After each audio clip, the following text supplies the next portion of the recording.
Hello friends, this is Shalini. Welcome back to my channel, जहां हम बात करते हैं साइकोलॉजी की डिफरेंट थ्योरीज़ के बारे में। तो आज जिस थ्योरी के बारे में हम बात करने वाले हैं वो है हल का पुनर्बलन सिद्धांत, यानी कि hulls theory of learning, hulls theory of reinforcement. कहीं कहीं पे हल का पुनर्बलन जो ये सिद्धांत है वो प्रबलन सिद्धांत लिखकर भी आएगा, तो एक ही चीज़ है। बता दूं कि जो हल है इनका जन्म न्यूयॉर्क में हुआ था। ये एक अमेरिकन साइकोलॉजिस्ट के रूप में जाने जाते हैं। इनका पूरा नाम क्लार्क लेनार्ड हल था, क्योंकि आपको सभी को पता है कि जो प्रतिपादन करता है उसके नाम से वो थ्योरी जानी जाती है, तो इसीलिए इसको हल थ्योरी बोलते हैं रीइंफोर्समेंट की, यानी कि हल का पुनर्बलन सिद्धांत या फिर हल का प्रबलन सिद्धांत। तो इस सिद्धांत में हल ने क्या किया है इस बारे में हम डिटेल में बात करेंगे।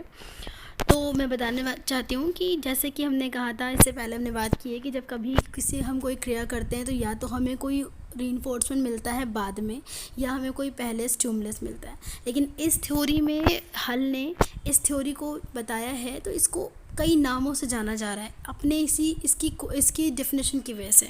इस सिद्धांत को गणितीय सिद्धांत बोलते हैं, परिकल्पित निगमन सिद्धांत बोलते हैं यानी हाइपोथेसिस थ्योरी बोलते हैं, आवश्यकता आंकलन बोलते हैं, यानी कि उसके अलावा उद्देश्य प्रवृत्ति सिद्धांत के नाम से भी जाने जाती है। ठीक है, क्यों जानी जाती है वो हम इस डिटेल में जानेंगे। इस थ्योरी में सीखने के बारे में ये कहा गया है कि जब आप कब सीखते हो, कब करते हो, ये सारी की सारी आपकी जैविकी संरचनाओं पर आधारित होती है। यह सिद्धांत पावलोव व थांडाई के नियमों पर आधारित है। आवश्यकता की पूर्ति के लिए हल ने आवश्यकता की कमी का भी प्रयोग किया। और सबसे बड़ी बात है, स्किनर ने, जिसके बारे में हमने अपने लास्ट वीडियो में बात की थी, B.F. स्किनर के बारे में, उन्होंने इस सिद्धांत को सर्वश्रेष्ठ सिद्धांत के रूप में बोला है कि जितनी भी थ्योरीज दी गई सब में सर्वश्रेष्ठ सिद्धांत जो है वो हल का ही है। इस थ्योरी के अकॉर्डिंग नीड ड्राइव सबसे इम्पोर्टेंट चीज़ होता है किसी भी तरह के कंसेप्ट को समझने और काम करने के लिए। यानी कि ये क्या होता है कि जब हम किसी चीज़ की आवश्यकता की पूर्ति करना चाहते हैं, जब हम किसी कमी की पूर्ति करना चाहते हैं, तो जब वो लर्निंग होती है वो कंसेप्ट सबसे बेस्ट होता है। यानी कि अगर कोई किसी चीज़ को करना, किसी काम को करना या किसी चीज़ को सीखना या पढ़ना या याद करना सिर्फ एक नॉर्मल जो है एक्टिविटी ना बनकर, यानी कि हमें कोई स्टिमुलस दिया जाए तो हम वो काम करें, या फिर बाद में हमें रीइंफोर्स किया तो हम काम करें, ना करके अगर हम आवश्यकता पूर्ति के लिए वो काम करेंगे तो वो बिल्कुल बेस्ट होगा। हल ने अपना प्रयोग चूहों पे किया था। इस प्रयोग में उन्होंने एक भूलभुलैया का इस्तेमाल किया था। दोनों साइड में भूलभुलैया के कोनों पे एक तरफ खाना और एक तरफ पानी रखा था, और भूखे चूहे को अंदर छोड़ दिया था। भूखा प्यासा चूहा था। तो चूहे को क्या था कि इस प्रयोग में चूहे को खाने और पानी तक अपने आप पहुंचना था, रास्ता ढूंढते हुए। तो चूहा किस तरफ पहले जाएगा, पानी की तरफ या खाने की तरफ? यही था एक्सपेरिमेंट। यानी कि जब चूहे को भूख लगेगी तो वो खाने की तरफ जाएगा, और अगर उसे प्यास लगी है तो वो पानी की तरफ जाएगा। तो पूरे टाइम ये नोटिस किया और देखा कि जिस समय चूहे को प्यास लगी थी तो चूहा पानी की तरफ गया, ना कि खाने की तरफ, चाहे वो कितना लजीज खाना रखा हो। लेकिन अगर चूहे को भूख लगी है तो वो पानी की तरफ ना जाके खाने की तरफ जाएगा।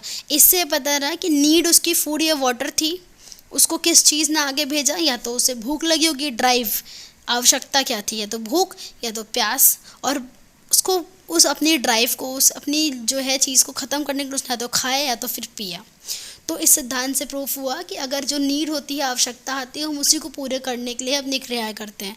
इस सिद्धांत ने प्रबलन के बारे में बताया कि दो तरह के प्रबलन होते हैं, एक प्राथमिक और एक द्वितीयक, यानी कि प्राइमरी और सेकेंडरी। प्राइमरी उसे कहते हैं जब हमें बहुत ज़ोरों की भूख लगी है और हमें खाना खाना है। तो जो भूख है खाना खाने की, वो हमारा प्राथमिक प्रबलन हो गई। हम उस भूख की कमी को पूरा करने के लिए, खाने की कमी को पूरा करने के लिए खाने की तरफ जाएंगे। ये हमारा फर्स्ट प्रबलन है, प्राथमिक प्रबलन।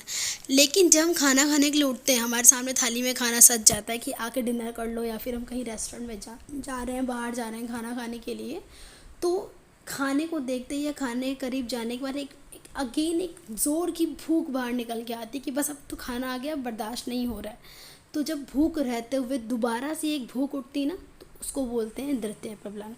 तो बस यही था कंसेप्ट ड्राइव जो हल का, कि इसमें हमें जब अपनी आवश्यकता की पूर्ति करनी होती है, अगर हाँ सीखने की जो मेन प्रायोरिटी वो आवश्यकता की कमी को पूरा करना हो, तो फिर लर्निंग अच्छी हो जाती है। आई होप आपको पसंद आया होगा। कोई प्रॉब्लम हो तो आप पूछ सकते हैं। आज की वीडियो में इतना ही। Thank you so much.